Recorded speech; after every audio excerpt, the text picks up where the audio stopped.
Boom! Welcome back, everybody, to the Omniverse Comics Guide podcast. I am your host, Eric Anthony. Thank you for joining us this week.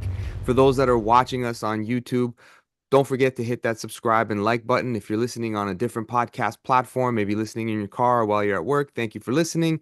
Make sure to subscribe and share the show as well. We really appreciate it. And of course, for everything related to the Omniverse Comics Guide, go to the website, omniversecomics.guide, where you can get all of our reading orders, previous podcasts, collector item specials, you name it, it's there, omniversecomics.guide. Now, without further ado, let's get to today's episode. I am happy to have in the Omniverse this week two of my favorite local superstars. I call them superstars, but they're two of my favorite local creators. They're repping the legendary Raid Studios. They're there right now as we speak. By the time this podcast is published, they will have their Kickstarter launched, and it'll be live for you to pledge to and to donate and to get your copy of their fantasy horror book called Blackmouth, The Witch's Mark. It is none other than Kyle J. Smith and Katie Sawatsky. Guys, how are you? Hey, How are we're you, good. man? How are you? I'm good. I'm always happy to hang out with you guys. I wish I was there with you. Next time we'll do this in person, but it's so Uh, nice to have you guys on as this Kickstarter is about to go live.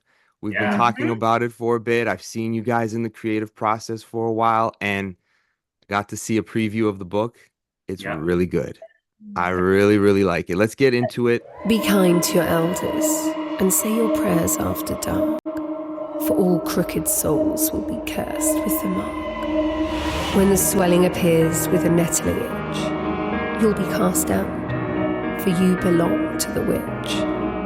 Those with the mark will be sent to the woods to keep the wicked far from the pious and good, and all who enter the witch's domain will not be seen nor heard from ever again. Kickstarter launches Halloween. So what, 3 days away? 3 days. Yeah. We're yeah. on Monday, Tuesday. Yeah. Well, you said once your podcast is up, it will be live. It will So be live. Okay, so yeah. it's live now. So it's It is live. live now. Yeah. Perfect. Yeah. It's our pre-launch page is up now too. So it's it's like I just keep commenting on our posts like it's go time. It's go time. All hands on deck. Yeah, we're really excited. Yeah. For people who don't know, Blackmouth is a gothic horror. What do we say? We keep saying gothic horror drenched we're fantasy. forming it. Yeah. We're ruining it. It's a horror drenched gothic fantasy set in a world of witches Witchcraft and dark magic. and dark magic. Yeah, we've been putting all this stuff together for the Kickstarter video, so we have all these script lines like in Yeah. the back of our head. But yeah, it's gothy. It's if you're into witchcraft, if you're into dark fantasy, and video games like Bloodborne and Elden Ring, and Yeah. stuff like Dungeons and Dragons, but also horror. It's probably right up your alley. Yeah, it's got a lot of the D&D DNA in from your writing style or your approach to character driven narrative, but also that's what I started when I was a kid. That was my jam, just opening up the D&D manuals and campaigns and doing character sheets and stuff. So that's always going to be in my art. Mhm. Nice. So, without giving away any spoilers, what is the premise of this first issue of Blackmouth? What Yeah. can people expect from the story as far as because you've given us a lot of influences and like the feel of the world. Yeah. What's this specific one we're gonna get into? Yes. So Witch's Mark is book 1 of 3. Blackmouth is like a 3-part series. And Okay. the Witch's Mark kind of introduces us to the world and the main character. His name's Eric. He's a Good young name.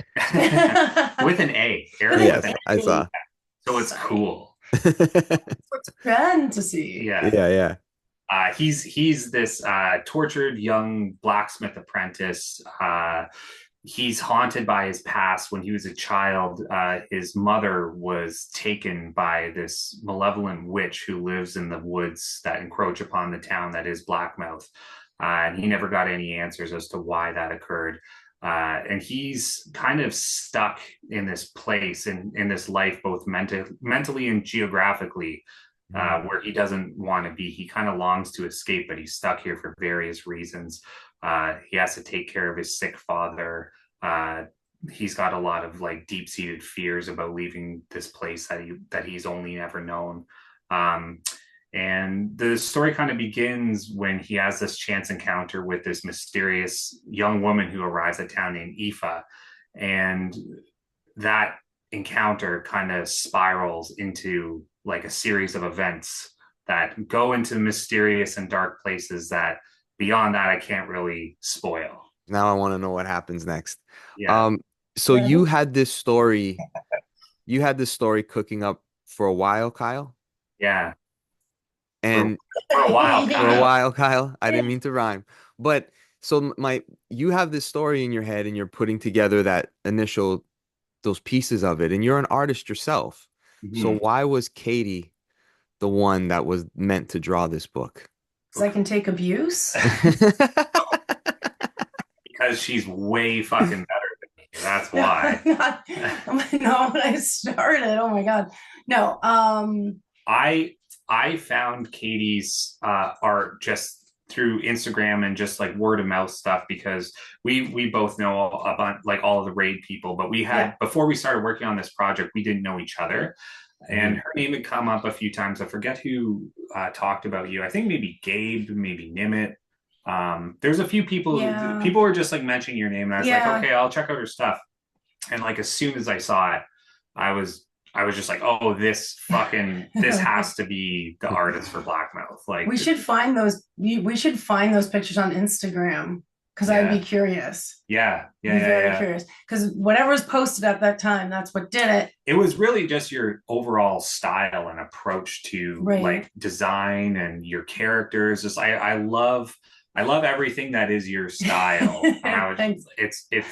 It's unique, but it's also like there's such an identity to it, and it lends itself so well to fantasy. Like you were saying, you're like it's obvious you were inspired by like similar things that I'm inspired by. Yeah, definitely. When we sat down for our first so hello, let's talk about this project, it was surprising how much of a shorthand we already had. That like, oh, I know what he's talking about, and I know the context in which he's talking about it, and I could tell you could write from that conversation too. I don't know, I think my work is really unique because I'm sometimes I draw too much detail, but what I'm doing in these moments is there's always a choice to be made. Like, what does a wagon wheel look like in Blackmouth? I'm not going to draw the same one I drew for a previous book. Like, I'm always kind of really exploring a lot of wagon wheels. A lot of wagon wheels in this one. Yeah. Actually, 5.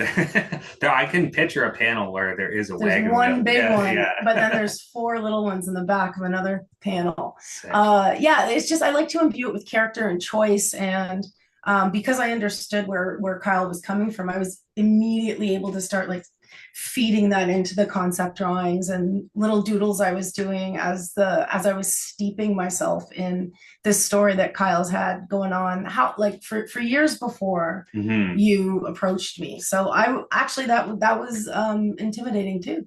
Well, I was gonna ask you what made you want to do it. I mean, clearly there was a certain synergy that you guys had, and your aesthetic sounded like it was the right one for the book. But was there anything because again, this is somebody's story that they've had set up, so it's clearly very important already, sort of precious to them.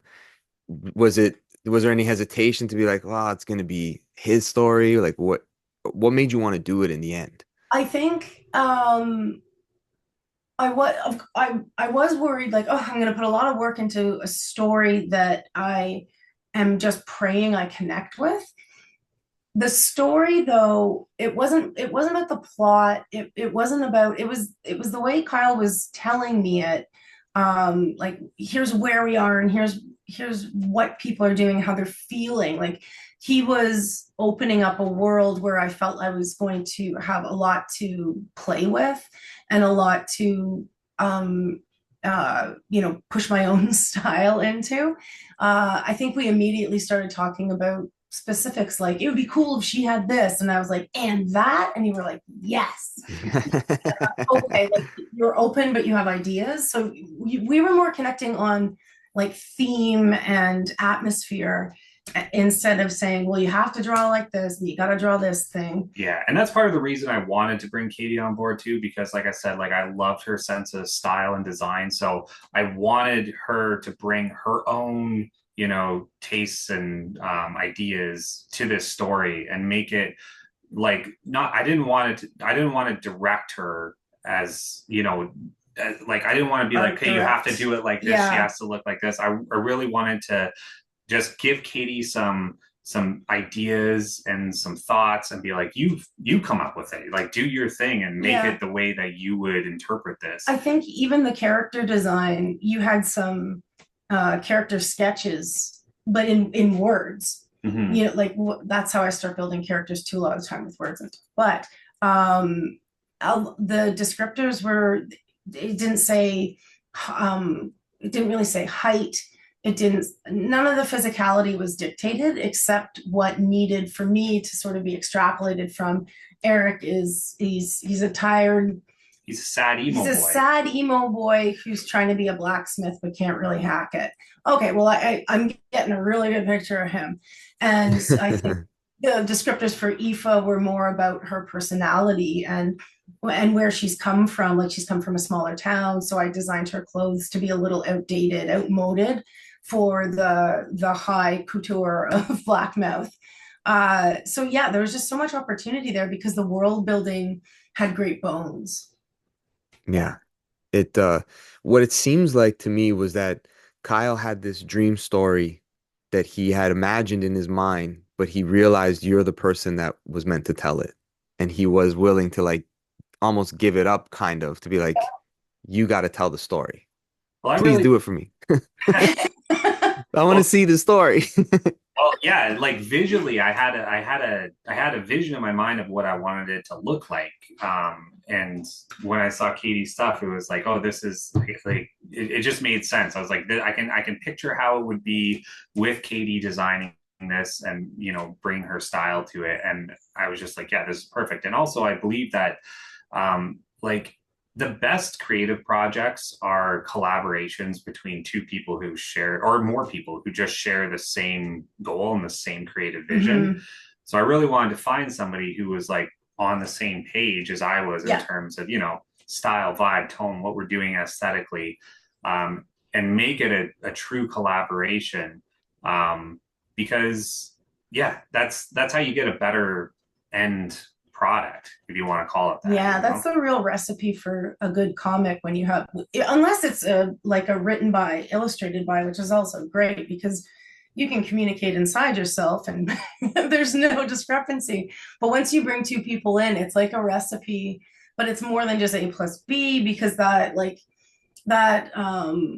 amalgamation has to kind of, it has to elevate it. And it really did, because, you know, I would like, we're just riffing off each other the whole time. Mm-hmm.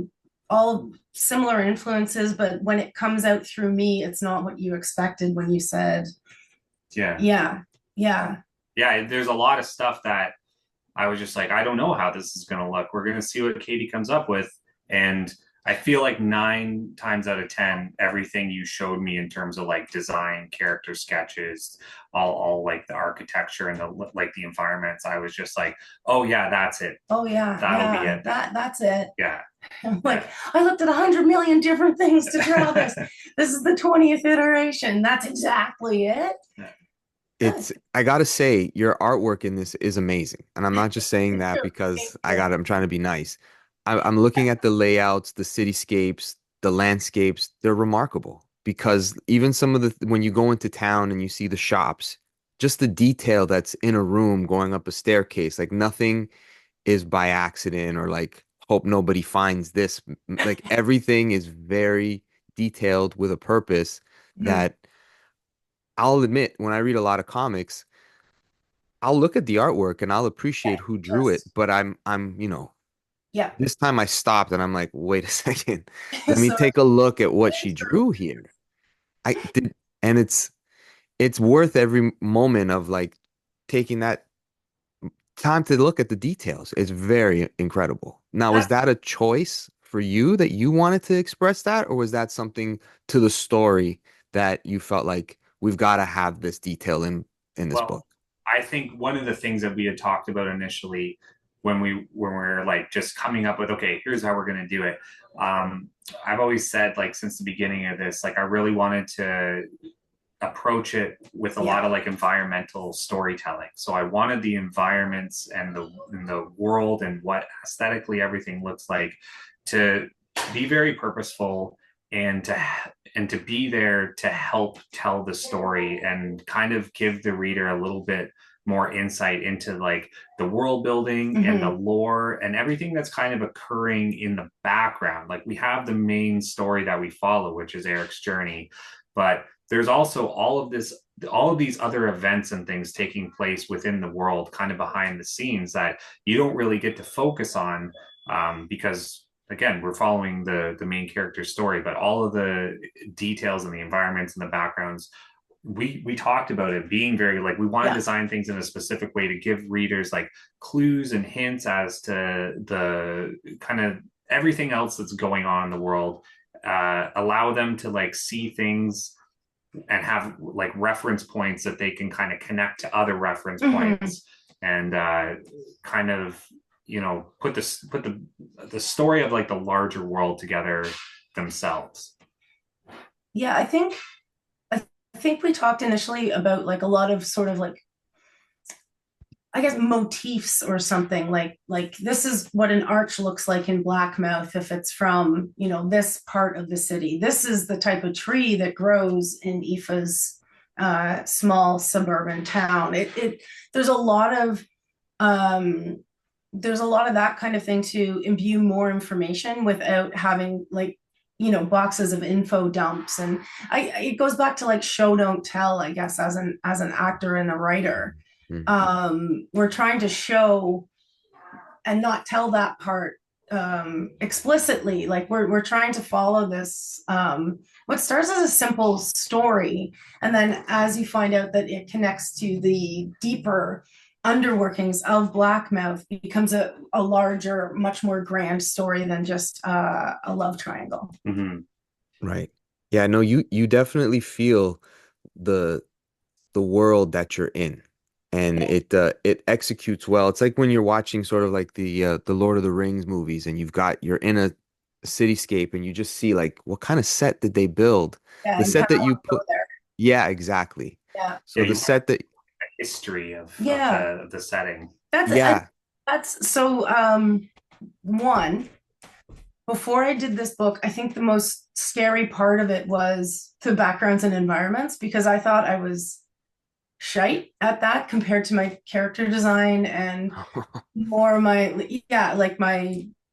my animating of figures and stuff. I was like, oh no, these are going to look so stiff or derivative, or, you know, all those fears. And I as I just started to do it really developed. And now I have this like love of doing backgrounds and referencing almost like small dioramas in my head, where if you ask me to draw any scene in Blackmouth from a different angle, like pull the camera and pull it that way, I can tell you what'll be there, and I can draw it real quick. Like, it's all there.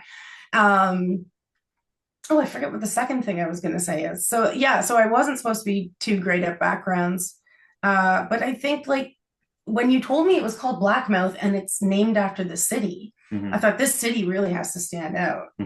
Also, there's a big black mouth in it, right? Yeah, the rift of the rift. That's what really visually got me. Yeah. I was like, wow, Blackmouth, black metal, black Jesus, whatever. I'm done with this.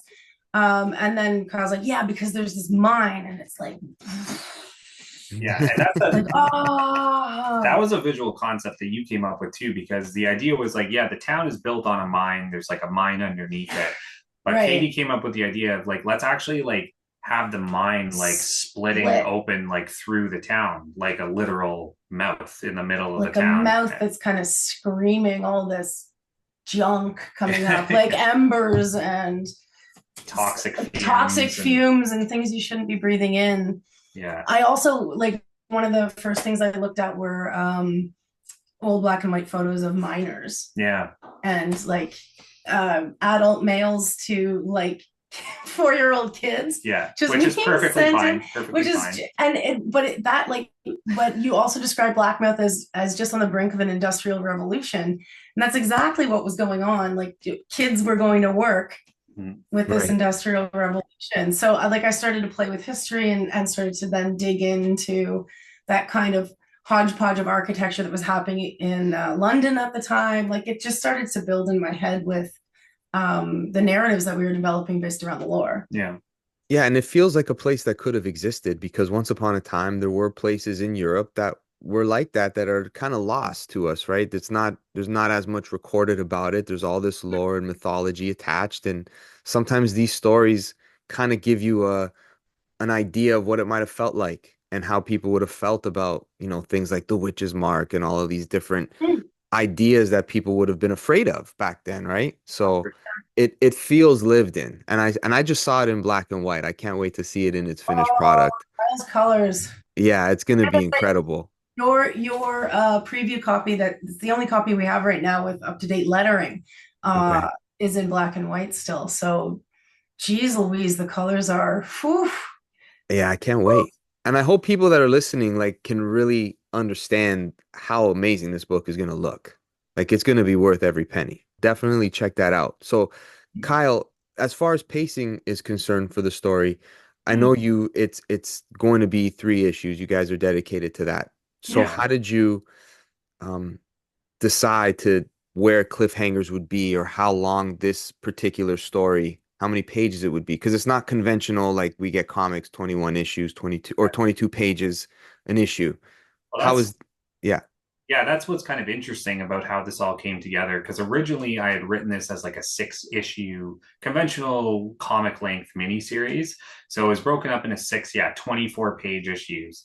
But then when we started, chatting about how we're going to format this and what kind of like physical life it was going to take, when we started talking about running it through Kickstarter and doing it through Raid Press, we kind of realized that doing this in bigger chunks, like giving people more bang for their buck, essentially, and also doing it in a larger format, because it's not like a floppy comic size. It's like what do you call it? Like I call them bande dessinée. Yeah. Like Euro here. I happen to have. Yeah. So, like nice. Oh, that's going to be great. It's going to be big, larger size, nice hardcover.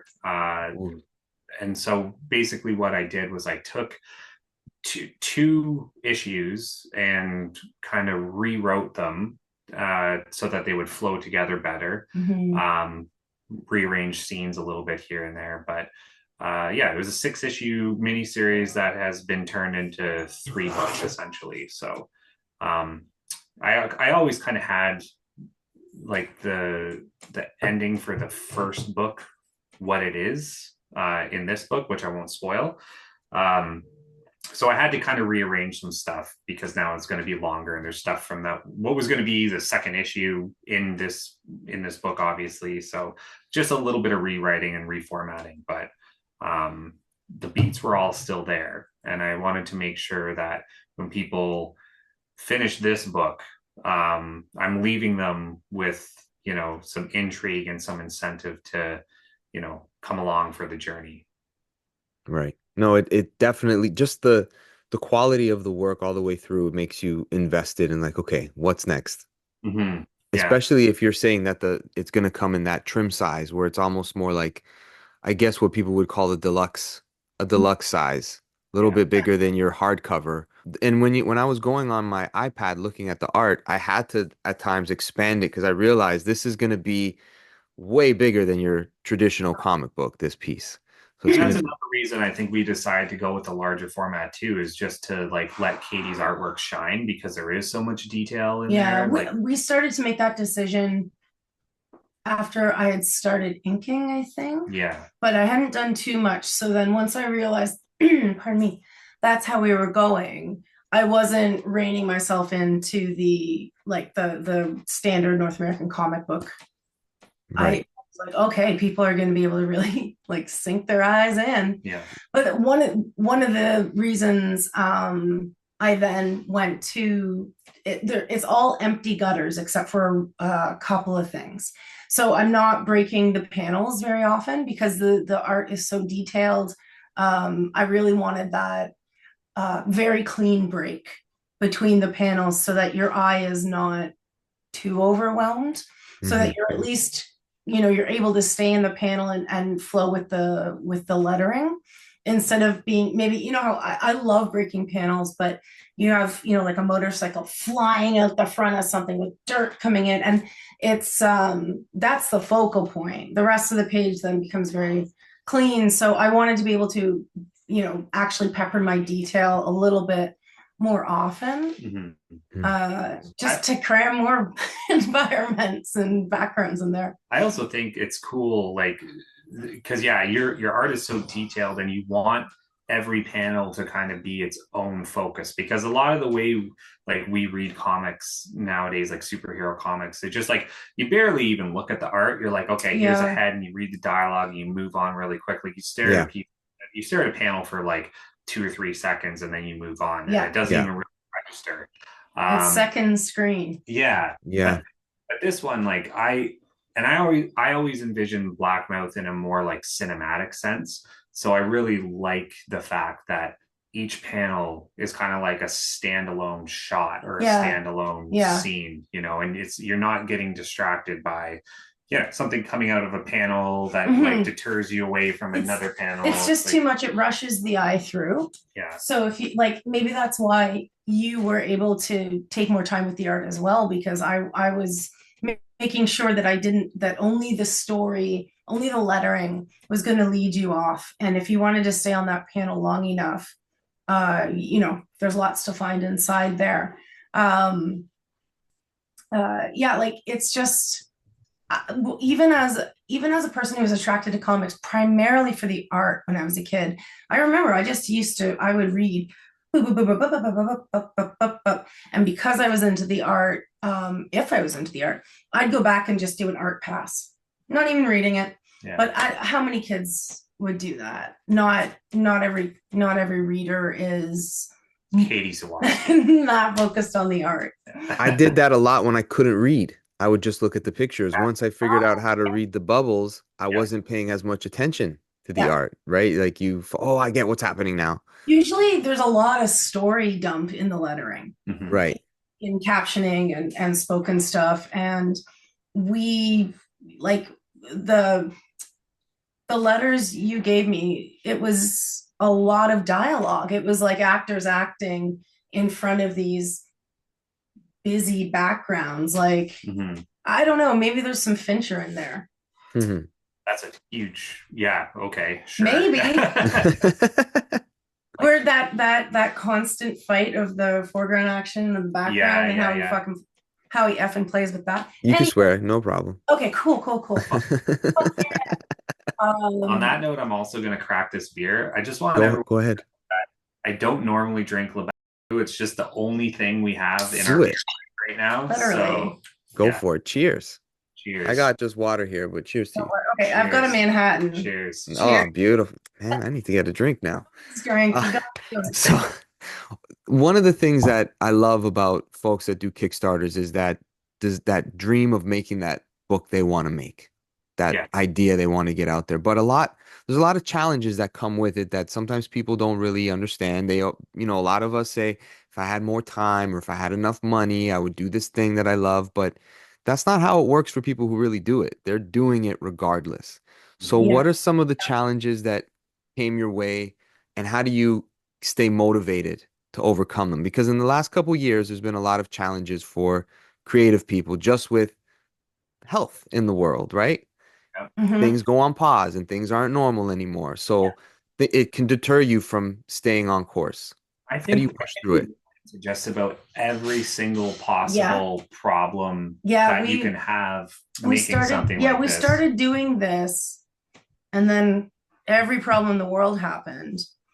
Plus, my health had been unstable as well. Then you had a kid. How could you have a kid? You just ruined everything, Kyle.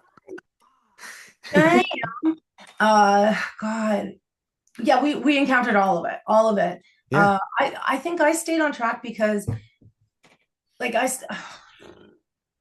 it's the same way I showed up to high school on time every day for 4 years. That's crazy. It's Yeah, crazy. that's ridiculous. That's crazy. But I just never gave myself the option of not doing it. It wasn't like, should I hit snooze? It was like, snooze doesn't exist. So once I had committed to the project, and it's like some sort of little thing comes out of my heart and like latches on. Now we're good. We're good forever. So I never lose faith in the project itself, like the creative merit of the project.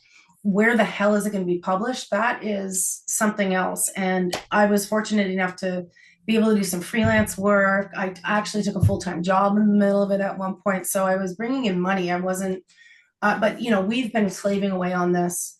Well, Kyle completely out of pocket. Kyle enticed me with an advance at one point, which I readily took into my hot hands, so that I didn't have to keep piecemealing myself away with freelance gigs. But I just loved doing it.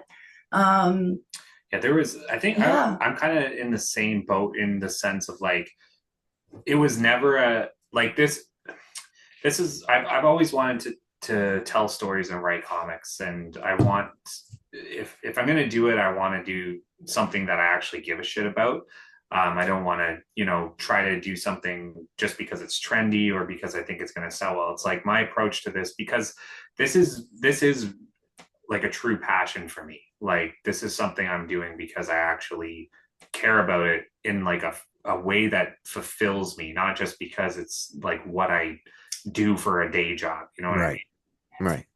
So to me, like, I was just like, I'm just going to do this no matter what. And I don't know how long it's going to take. I don't know what form it's going to take, but this is a story I want to tell. This is something that if I saw it on a shelf in a bookstore, I would be so excited to see this, because this is everything that I want. And I know that there are people like me who want something similar to this as well. So it was never an option for me to not do it. I just decided I'm going to make this, and I'm just going to keep pushing until it exists. Right. And I just didn't stop. I, you know, at one point it was a web comic. At another point, I was pitching it as a animated TV series. Like, I literally went into a production company and like, I pitched this, like, I've had this story in the works. Do it again too. Yeah. And then it, you know, it took a lot of different forms until I finally found Katie. And then, that was a whole thing about like our just schedules, our lives, like what we had going on as individuals, money, which is a very real thing as well, like figuring out gets realer and realer every year, it seems. And how to make that all work. So it's like, you know, mutually beneficial, figuring out. But I was just like, well, I'm going to keep figuring it out. And now we're here. And that's so cool. I love that, because it's important for people that are listening to also appreciate the work that goes into when people make a comic. It isn't just something that they do in an hour or like on the weekend or like, oh, I'm going to, you know, work on this thing. It's a labor of love. But when people are committed to completing it, it also makes you stay along for the ride, because you know that they're committed to giving us their story. However long it takes, it's going to come. There's a lot of stuff that comic book fans might get into, and the story incomplete. They start a collection and you can't finish the collection, and it's like the worst, because like I got one piece that you said you're going to give me 3 parts to. So when people hear like, no, we're finishing this story one way or the other. Oh yeah. Yeah, absolutely. Yeah. It's worth the investment, I think. Yeah. Unless one of us dies. I think. Hey man. Yeah. I'll pre-draw so much you can use AI to build book 2 and 3. No, don't. I would never. Okay, would never. thank you. But if that makes money and you can send it to my widow, or there you go.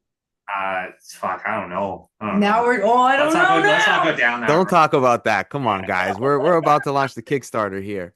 Yeah. I think like officially today I finished drawing the last tiny little flourishy thing. for the book, and and then I went online to look for reference for something else, and I'm still pulling reference off for Blackmouth as if I'm still drawing book 1. So as soon as book 2 comes around, Yeah, which we're It's a gonna great name for a band, by the way. I don't know if it's already a band name, but Blackmouth. yeah, it's a pretty good name. The any, Witch's Mark? oh, the witch's Oh, mark. the what? Yeah, But even Blackmouth, it's just weird. Like it's dark. It's like, what the heck is who are they?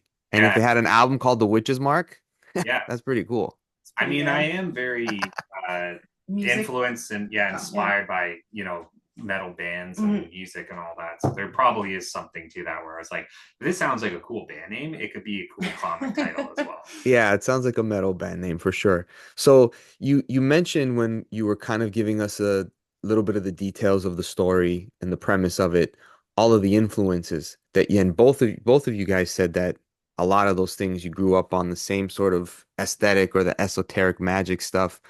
So what was it that made this project, this passion project that you wanted to include those elements? Like, did you grow up into like magic or like what was it? I think for me it was like just a lot of inspiration, like things that I like as just a nerd. Like as Yeah. a fan, like I like metal, I like fantasy, I like RPGs, I like card games, but I'm also a big fan of mystery, noir, like big cinema guy. I like things dark, and I couldn't really tell you why, but it's just I've always been drawn to that. And even when I started writing this story, like just from like friends and peers and stuff, I got a little bit of pushback, just being like, well, like why the fuck everything you do so dark and like gloomy and shit. I'm like, I don't know, I just like it like that. I love it. So yeah, it was just really me like listening to my gut and being like, I want to make something that I as a fan would appreciate and would like go into a bookstore and see this and be like, I'm buying that. That was kind of my goal. So what are some of the things as you guys as fans that you grew up really liking, like that would have inspired you in the journey of your creative path, either in your artwork or in your storytelling? What's a book that you'd be like that one there was special. It got me. Probably a bunch of stuff. Do you got anything? I just a lot of mine are artistically inspiring. Because that would inspire me first before I could figure out if something was well written, but sometimes, like you said, it didn't finish, or there's 100 issues. So, I was in love by issue 2 with the art, but something that rings true for me is Jeff Smith, Bone, the original black and white, just looking at what he was doing with a clean line, building this world that was like slightly adjacent to ours, but it was fantastically enough that he could make the things happen he needed to happen to service the story. I thought that was pretty cool. And I also enjoy drawing things that don't really exist more than I enjoy trying to slavishly replicate the Sistine Chapel. Someone's already done that. I know what the CN Tower looks like. I know what it looks like. I'm going to draw you a cathedral in Blackmouth. Yeah. It's pretty cool. Like I think that there's more opportunity to personalize it when you're dealing with fantasy and magic. Yeah. I think comics specifically, I was always a fan of the Marvel Conan series, illustrated by Barry Windsor Smith. Those like first 24 issues that he illustrated, that has always been something that has inspired me in regard to like how to tell stories visually, how to world build that like high fantasy aspect, but he did it so well and meticulously. And I think that's maybe why I was also drawn to Katie's art too, because he's such a detail oriented he's a artist. Detail guy. Yeah. So that's always been something, and that kind of like I can kind of, when I think about it, like see those influences like creep into what I'm doing now, even with Blackmouth. And then I guess like I always say, like Bloodborne, the video game, was a massive influence for this project specifically. Mhm. Just love the aesthetic. I love the environmental storytelling. Um, That was that you lent me that art book, yeah, and I think I hadn't played it yet.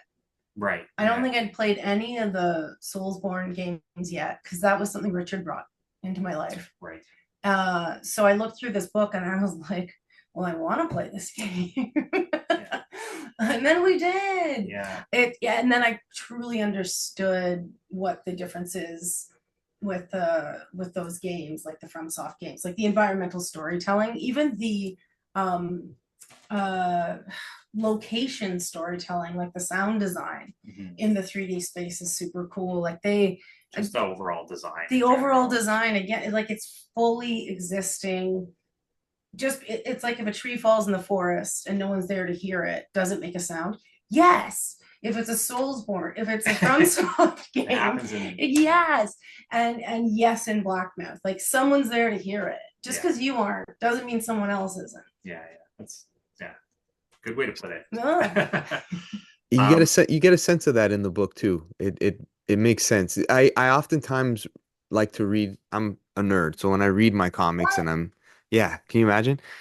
I like to put music on in the background that would go along with the whatever I'm reading, some sort of ambient music. So, do you have in your head, Kyle, like a soundtrack that went with your story of Blackmouth? Because you're a pretty musical dude yourself, right? You're in a band, Jumble Video 99. I see you repping the band right there. Give them a shout out. I won't shout it out. We play 90 covers. It's pretty self-explanatory. It's all good. That's funny you mentioned that because we actually wrote an original score for You see what I mean? That's Yeah. amazing. And we're actually Not me. including that as part of the early bird Yeah. tier for the Kickstarter. So if you get the early bird package, you actually get like a high quality wave of the original music composition that we came up with, and you can hear it in the promo video and in the Kickstarter video. But yeah, it's like a full 3-minute like original score that It's gorgeous. I actually my brother composed it. He's like a big music guy. He's an incredible musician, incredible like sound engineer, does like mixing and all that stuff. So I worked with him. I kind of sat down and I was like, hey man, like I want to do like a fucking film score.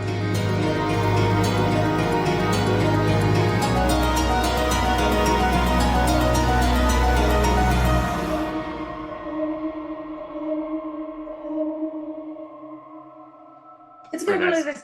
Yeah.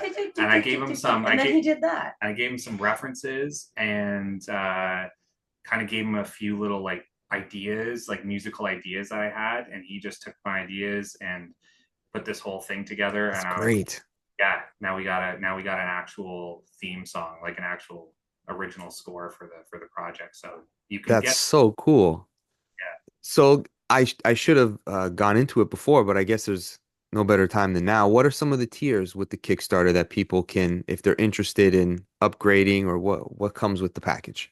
Yeah. The latest news. Yeah. So we have we're still sorting this out, and to be honest, I'm not fully aware of what the team has kind of put together, but I am aware of something. We have a team, and there's been a weekend. We're recording this on a Monday, so we're not totally up to date. But we do have the early bird package, which is going to contain some really cool kind of little items you can get. Like we have a pendant, which is a replica of one of the characters wears in the actual story. Eric's mother has this pendant that she wears around her neck, and we've actually created a replica of that you can actually get and wear. It's a pretty sick design too, Kyle. It's a very pagan design, but it looks like a metal band's kind of like, it's pretty sick. Again, I made sure it was going to be something that would I wear this? Would I wear a pendant? I wear a fucking I wear this pendant. I wear this one, with every Raid Press Kickstarter, we have like a collector's coin. Yep. So we have collector's coin, but usually we do a gold one. This time it's black. It's like a dark metal. It's a high shine, like a pewter shine black coin. It looks and it's got a sigil from the story, like like engraved in the actual coin. So you get the collector's coin, the pendant. We've got some cool art prints by some really cool artists. We've seen Rossi's. We've seen Rossi's. Rossi We can Gifford, promise so we that can one. say Rossi's is Yeah, coming. she's done, so it's good. I'm hesitant to say who else because just in case, but we do have some really cool. They're good and they're big. Yeah, we got some cool artists like doing some prints, and you'll see it when you go on the Kickstarter page when it launches, which is now because this podcast is up. That's right. Exactly. It's live as we speak. Guys, check it out. And check it out. We got and we're gonna have an exclusive edition of the book as well. So aside from like the standard hardcover, we're gonna have like a deluxe version with a variant cover, which you can check out on the Kickstarter page. It's gonna have extra material like concept design work. I have so much concept stuff to show. I'm so excited about the deluxe edition because this is the kind of stuff I like to really dig into. It's like, whether I'm an old creator or a new creator, the process work, yes. So lots of extra like process and development work in that like special deluxe edition. And the rest I can't remember because we're all just we've got a team. They are doing it. We're going to be having meetings. We'll know what it is. It's all some really cool stuff because Raid's been doing these for a while now, and they know what they're doing. Yeah, definitely. They really know what they're doing. It's pretty cool. Yeah, it is awesome to have the team behind us helping us with this because we had to make the book, and that was to make the book. We had to make the book with our hands. And it's like Kickstarter stuff. Yeah. It's such another beast, like in and of itself. It's a good thing to learn because this is the first like Kickstarter I've actually been a part of. And it's a lot of work. It's a lot of there's a lot of thought put into everything, a lot of promotional material and everything you have to come up with. But we have a team helping us, and that's been awesome. And that's the reason I'm not fully aware of all the tiers in this exact moment. Yeah.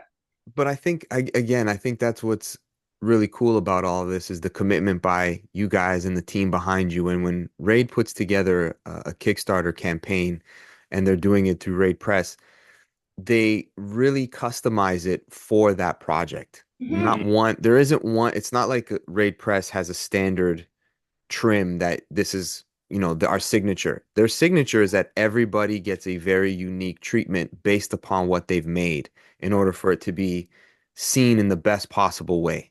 Yeah. Whether it's, Sheldon's book, the novel, the prose novel, it's a beautiful product. To Steal the Sun. To Steal the Sun. Everything is just a really nicely made product. So I'm saying that for those that are listening, it's a safe bet when you get a Raid product. It's going to be quality, and there's commitment behind it because there's not just two people doing it at their computer with the campaign. You got a team behind it. Ramon puts a lot of these things together, and he's just such a fantastic book designer. Yeah. Yes. Such a good book designer. Yes. And that's just what he does offhandedly. Yeah. He's great, and so everything, and the rest of the team. So it all kind of funnels through Ramon, and that was another reason we chose to do it this way as well, like do it through Raid Press, like because we're also part of the studio, so it makes sense for us because we're here. But we were looking at other publishers, potential publishers for this book as well. But when we started seeing all of the stuff that the Raid team was doing with their own Kickstarter, it just kind of became a no-brainer. Yeah, absolutely. We also have like very high standards for like the presentation and how we want this to look and to feel, and it's like we really care about the aesthetics of it all, and we are very aware that the Raid team is like capable of making this something, like you said, like a really nice, like great looking, great feeling product. So we're stoked about that. I'm excited for you guys. So as we speak, it is live. They got to check it out on the Kickstarter. Blackmouth, The Witch's Mark, Book 1. Yes. Book 1, baby. Oh, I just remembered the $500 tier. Oh. Yeah, I come to your house and I sing Kyle's song for you. The like a hymn. 3-minute version. Yeah. Yeah. Yeah, that's $500. Katie will show up at your house and yes. Is there any limit to how far you'll travel? Does it have to be in a certain vicinity or worldwide? Worldwide, and we're not limiting the number at that tier either. Yeah, and someone's gonna buy that? Oh yeah, yeah. A lot of people. You don't know where you'll end up. You might make that tier. My mom buys it. Katie, Hopefully, it's like someone you know that'll do it for shits and giggles. 2025, she's just touring the world, singing the Blackmouth song. It's called at people's the doorstep. Blackmouth song. This is all bullshit. That's hilarious. Well, guys, I'm so happy for you. I can't wait to see the book. I can't wait for book 2, but right now, I can't wait to see book 1. The preview you sent me was beautiful. Everybody listening, check out the Kickstarter, support it, get a copy of this book because I think it's going to be definitely worthwhile to have in our collections. Anything else you guys want to share with us? Where can people follow you? Is there just go on Kickstarter, right? And look up Blackmouth, the Witch's Mark to find it. Follow Raid Press. I think our socials is just at Raid At Press. Raid Press. Yeah. You can follow me on Instagram at KJS Comics. And I'm on Instagram as at This Is My Face, but I'm searchable under Katie Sawatsky, SAWATSKY. You could also just follow the comic on the socials. Yeah, there's also social media for Blackmouth. For Blackmouth, and it's just at Blackmouth Comic on everything. And we're trying to just make sure we're all like cross promoting amongst all of our platforms and handles and stuff, and just like making sure everyone can find us if they want to find us and support the project. Yeah. That's great, guys. I hope the guys have you back when the book is officially out in our hands. We could talk about the but I love you guys so much. I can't wait. All the best in the Kickstarter. Let's do it. Work, man. Yeah, we appreciate absolutely. it. All right, guys. Until next time, everybody, please be sure to give us a subscribe. Be sure to check out the Kickstarter for Katie and Kyle and visit us at omniversecomics.guide. We will be back soon. Take care, everyone. We love you.